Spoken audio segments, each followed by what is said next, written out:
Assalamualaikum warahmatullahi wabarakatuh.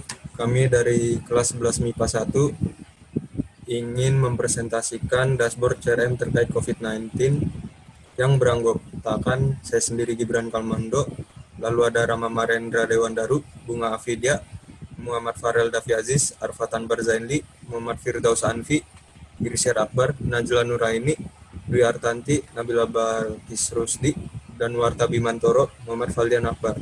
Dan untuk selanjutnya silakan moderator. Oke, terima kasih. Pertama-tama kita akan mempresentasikan tren laporan per hari yang dipresentasikan oleh Irsyad Akbar. Pada Irsyad Akbar, saya persilakan. Terima kasih kepada moderator telah memberikan kesempatan kepada saya untuk menjelaskan tren laporan per hari terhitung tanggal 1 Maret hingga 25 Oktober 2020. Dapat dilihat pada grafik bahwa terdapat kenaikan dan penurunan laporan per harinya. Pada gambar, garis warna biru menunjukkan jumlah laporan per hari dan garis warna merah menunjukkan jumlah pelapor per hari. Selama periode tanggal 1 Maret hingga 20 Oktober 2020, baik jumlah laporan maupun jumlah pelapor tertinggi ada pada tanggal 13 hingga 20 September. Sedangkan laporan terendah ada pada tanggal 8 Maret. Demikian pemaparan dari saya, selanjutnya saya serahkan kepada moderator. Terima kasih Irsyad. Selanjutnya, jumlah laporan dibuat setiap bulan dan jumlah pelapor setiap bulan yang dipresentasikan oleh Najla Nuraini. Saya persilakan. Seperti yang telah dijelaskan sebelumnya, grafik berwarna biru yaitu jumlah laporan dan grafik berwarna merah yaitu jumlah pelapor. Dari kedua grafik ini kita bisa lihat bahwa jumlah pelapor dan laporan terbanyak terjadi pada bulan April dan yang terendah terjadi pada bulan Juli. Dan juga jika ditotal jumlah laporan yaitu sekitar 12.318 dan jumlah pelapor yaitu sekitar 8.627. Dari data ini bisa disimpulkan bahwa jumlah laporan lebih banyak daripada jumlah pelapor, yang artinya satu orang pelapor bisa membuat lebih dari satu laporan. Sekian dari saya, kembali ke moderator. Ya, terima kasih Najla. Selanjutnya, jumlah laporan berdasarkan status laporan dan jumlah laporan masuk per kanal yang dipresentasikan oleh Dwi Artanti. Baik, terima kasih moderator. Seperti yang bisa kita lihat, di sebelah kiri terdapat jumlah laporan berdasarkan status laporan. Dari 12.318 laporan, terdapat 12.098 laporan atau 98,2% dengan status komplit, yaitu berhasil ditindaklanjuti oleh Pemprov DKI Jakarta. Selanjutnya ada 138 laporan atau 1,1% dengan status koordinasi, 69 laporan atau 0,6% dengan status wait, 7 laporan atau 0,06% dengan status in progress, dan 6 laporan atau 0,05% dengan status disposisi. Selanjutnya, di sebelah kanan terdapat data tentang jumlah laporan masuk per kanal, yaitu kanal pengaduan atau tempat-tempat untuk menyalurkan laporan tersebut. Ada dari Jaki, sebanyak 3.594 laporan, Twitter sebanyak 1.949 laporan, email sebanyak 1.733 laporan, Clue 1.434 laporan, Facebook 1.247 laporan, SMS Center 1.148 laporan, Lapor 1708 981 laporan, Twitter Gubernur 162 laporan, Balai Warga 69 laporan, dan Facebook Gubernur sebanyak 1 laporan. Sekian dari saya, terima kasih.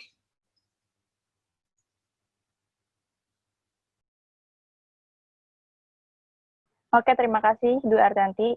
Selanjutnya, jumlah laporan berdasarkan kategori yang dipresentasikan oleh Nabila Balkis. Nabila, saya persilakan.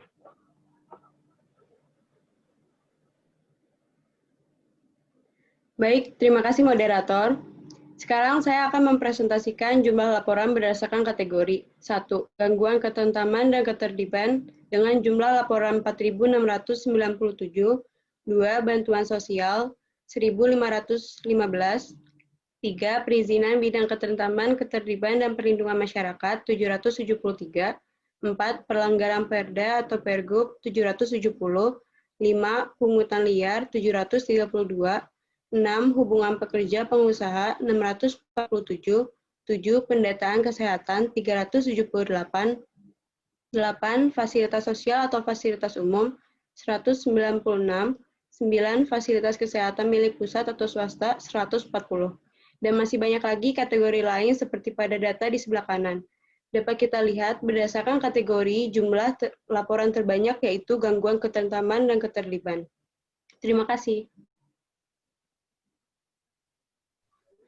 Terima kasih Nabila. Selanjutnya perbandingan jumlah laporan top 5 kategori pada masa COVID-19 dan sebelum COVID-19 yang kembali dipresentasikan oleh Najla Nuraini. Terima kasih moderator. Di sini saya akan menjelaskan ketiga kategori dari bulan Desember 2019 sampai dengan bulan September 2020.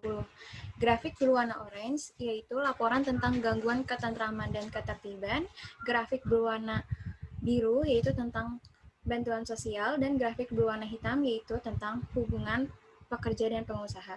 Dilihat dari grafik pada bulan Desember sampai dengan bulan Maret 2020, laporan dari ketiga kategori termasuk rendah. Lalu pada bulan April sampai dengan bulan September 2020 naik. Ini artinya pada masa pandemi COVID-19, laporan dari ketiga kategori melonjak naik daripada laporan sebelum pandemi COVID-19. Sekian dari saya.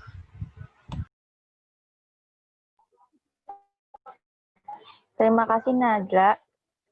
Selanjutnya, jumlah laporan co-tagging per status dari top 10 kategori dan jumlah laporan geotagging yang masuk tiap kelurahan yang dipresentasikan oleh Danuarta Bimantoro. Danu, saya persilakan. Baik, terima kasih Najla. Selanjutnya, tren laporan geotagging per hari yang dipresentasikan oleh Valdian Akbar. Valdian Akbar, saya persilakan.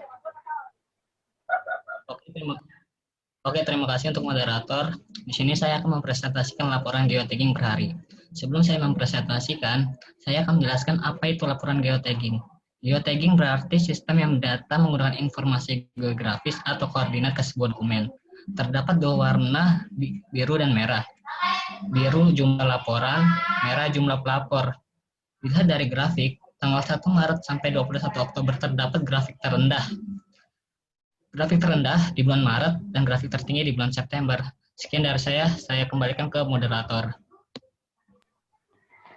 Ya, terima kasih Valdian.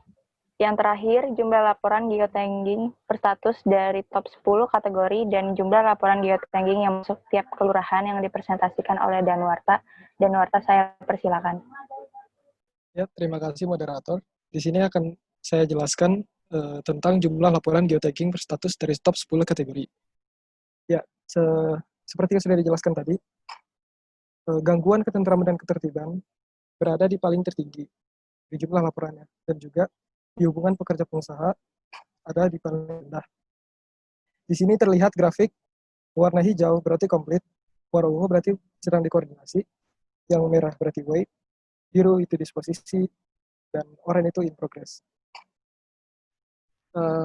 Dimulai dari gangguan ketentraman dan ketertiban, totalnya ada 1.833, terdiri dari status in progress 2, disposisi 2, wait 2, koordinasi 14, dan complete 1.808. Lanjut ke pungutan liar, memiliki total 730 laporan, memiliki in progress 1, disposisi 1, wait 11, koordinasi 32, dan status komplit 685.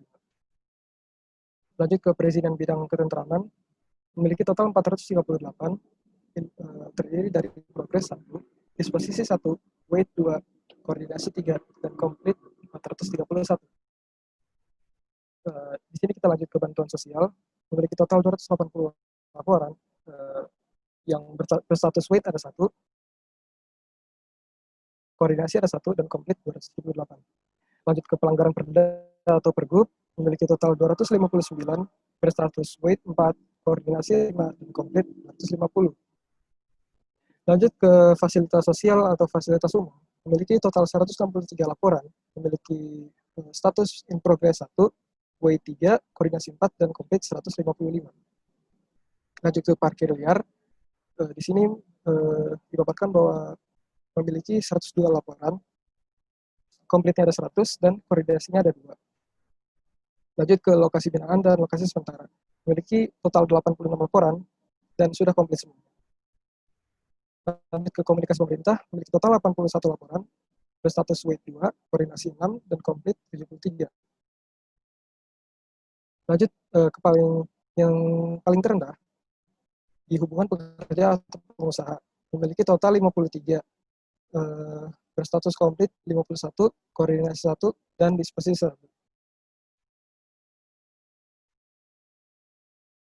Bisa dilanjut.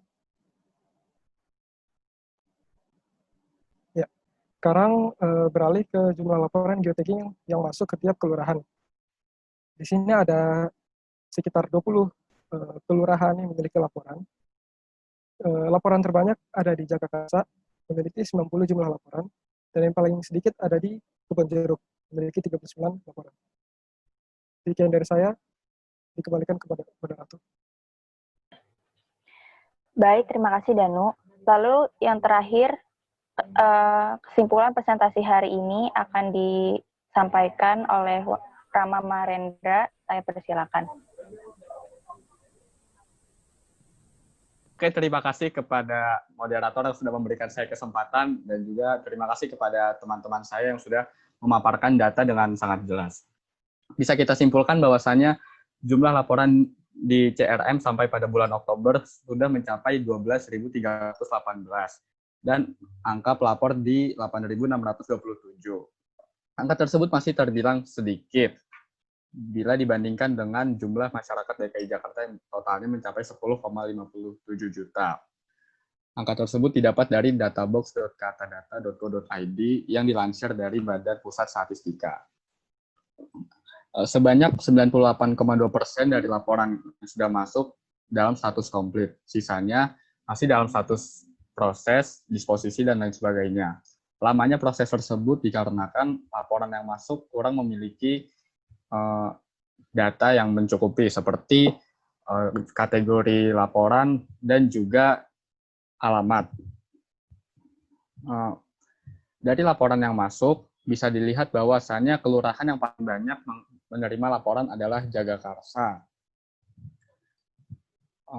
Dan dari data yang masuk 40% adalah masalah gangguan keamanan dan ketertiban. Hal tersebut menjadi evaluasi bagi masyarakat dan pemerintah untuk memperbaikinya. Tidak hanya masalah tersebut, namun juga masalah lainnya. Sebanyak 35% laporan yang masuk tersebut sudah didapat dari Jaki, dan sisanya melalui media lain seperti email, Twitter, SMS Center, dan lain sebagainya.